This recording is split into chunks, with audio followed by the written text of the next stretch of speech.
Hi. Oh, I just tripped on this thing. It's an old tripod. It does not work. It's broken. Obviously, this is water. I love water. I'll let video time. When you hear the phrase dwarf planet, what do you think of?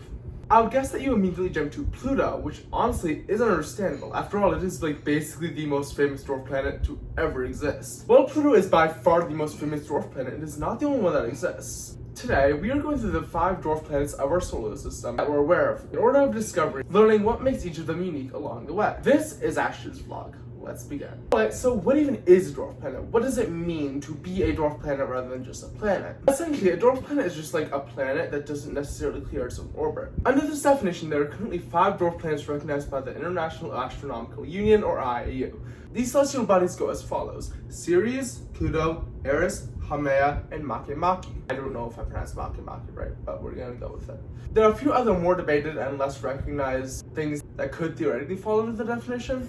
And obviously, there's always the chance we will discover more, but that doesn't really matter for this video, so let's just begin. Alright, so the first dwarf planet we discovered was a little guy named Ceres. Ceres was discovered in 1801 by, I keep forgetting how to pronounce this, so I'm going to read it directly off my script, Giuseppe Piazzi. I hope I pronounced that right. When it first was discovered, it was actually labeled as a planet. The reason for that is, at that time, asteroids weren't really recognized widely as a thing. That wasn't until the 1850s that we really had good standard definition and the word asteroid was even fully recognized. But when scientists fully agreed on asteroids even existing, Ceres was quickly relabeled to one of them. From 1863 to 2006, Ceres was labeled as an asteroid. After all of that reclassification, finally, in the year of 2006, Ceres was officially labeled as a dwarf planet, because that's really when dwarf planets were fully defined and agreed upon. And that's what it remains to today. Alright, let's talk about facts and statistics for Ceres. Like many of the celestial bodies in our solar system, whether it be planets, asteroids, any of that, Ceres is named after a Roman god. Specifically, I'm talking about the god of grain and harvest. One of the more interesting things I found about Ceres while researching for this video is that it is suspected that Ceres has a subsurface ocean. Due to this fact, Ceres is actually one of the few places in the solar system that scientists want to search for life. Ceres is 599 miles in diameter, which is 964 kilometers. Sorry, I cannot convert that in my head, so I have it written down. I'm so sorry. Making it by far the smallest dwarf planet. Ceres has an average distance from the sun of about 2.8 astronomical units. Now that I think about it, I should probably define what an astronomical unit even is. 1 AU is basically the distance between the Earth and the sun. To convert to miles or kilometers from it, just take the corresponding number for the distance between the Earth and sun, and then just multiply it by the amount of AUs, and you'll just get the number, which is pretty good. I would be afraid of the distances in AUs because I do not want to say how many long digit number that I'm probably going to say wrong 10 different times, then I'm going to get pissed. So I'm not going to do that. But anywho, let's continue. Ceres has a very long year of around 1,682 Earth days. According to NASA, the reason Ceres is so small is likely because of Jupiter's gravity essentially stunting its growth. As for physical features, Ceres is covered in numerous craters. The average daytime temperature on Ceres is a whopping -100 Fahrenheit, which is, let me look, -73 degrees Celsius. At night, it gets even worse, as you could probably imagine. I don't know why I said that in the script. With an average temperature of -225 degrees Fahrenheit, or around -143 degrees Celsius. The final fact about Ceres is that it's the first dwarf planet to have a mission done specifically to it. Alright, you know him, you love him, it's Pluto. So, how was Pluto discovered? I'm going to read this directly off my script because I don't want to mess something up and be stupid. In the late 1800s, when we discovered Neptune, some scientists had a theory that due to some anomalies in Neptune's orbit, there could be a 9th planet. After many years of research and debate, Pluto was discovered in the year 1930 by Clyde Tombaugh. I think that's how you pronounce it. I hope that's right. I'm not going to look it up. Alright, let's move on to the facts segment. Pluto is located all the way in the Kuiper Belt, which is the asteroid belt that comes just after Neptune. Pluto was named after the Roman god of the underworld. The name was suggested by the granddaughter of the man who discovered Pluto. On average, Pluto is 39 astronomical units away from the sun. A day on Pluto lasts 153 hours, and it takes 248 Earth years to complete an orbit. That is insane. Oh look, there's a cat. No escaping. Dang it. I almost got my cat. Let's see, where was I?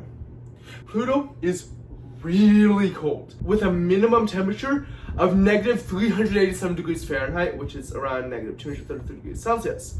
If you expected Pluto's high temperature to be much better, you would be wrong, because Pluto's average high temperature is -369 degrees Fahrenheit, or -233 degrees. Wait, I need to double check that. I think I made a mistake in my script. -369 negative 222 degrees Celsius. I think I must have mistyped. Anyway, let's move on. Pluto's diameter is a whopping 1,477 miles, which is around 2,377 kilometers, making it the biggest dwarf planet that we know of so far. By a significant amount. Pluto's orbit is weirdly inclined as well, which I thought I would mention. I'll show a diagram on screen. It's weirdly, you'll see it. And also, at some points in its orbit, it is closer to the Sun than Neptune, which is kind of interesting. As for physical characteristics, one thing you may notice is the heart shape on the surface. This is by far the most recognizable thing on Pluto. In science, this region is known as the Sputnik planet. Sorry, I'm bad at pronouncing things. This is going to be a recurring thing. I'm so sorry. This feature was created by a large impact event sometime in Pluto's history. Pluto also has many large mountains, with some reaching peaks even as high as between 6,500 and 9,800 feet, or around 2 to 3 kilometers, which is kind of insane. What you might not expect is that these mountains are suspected to be made of water ice. Pluto is also covered in craters. However, according to NASA, some observations indicate that there may be some sort of tectonic activity on the dwarf planet. We learned through the New Horizons mission that Pluto actually has 5 moons. We call these moons Charon, Nix, Hydra, Kerobos, and Styx. Pluto's biggest moon, Charon, is 1/2 the size of Pluto itself, making it the largest moon relative to its planet/dwarf planet in our solar system. Fun fact for Pluto, our New Horizons mission reached the dwarf planet in July of 2015.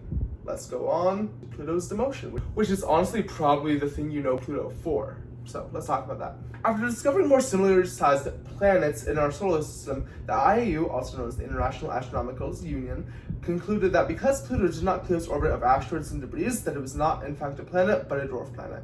Anyway, let's continue on to Eris. Eris was discovered on January 5th, 2005 by Mike Brown. When it was discovered, it kind of triggered the debate over what a planet even is. Essentially, this dwarf planet might be to blame for Pluto's demotion. Alright, fact time.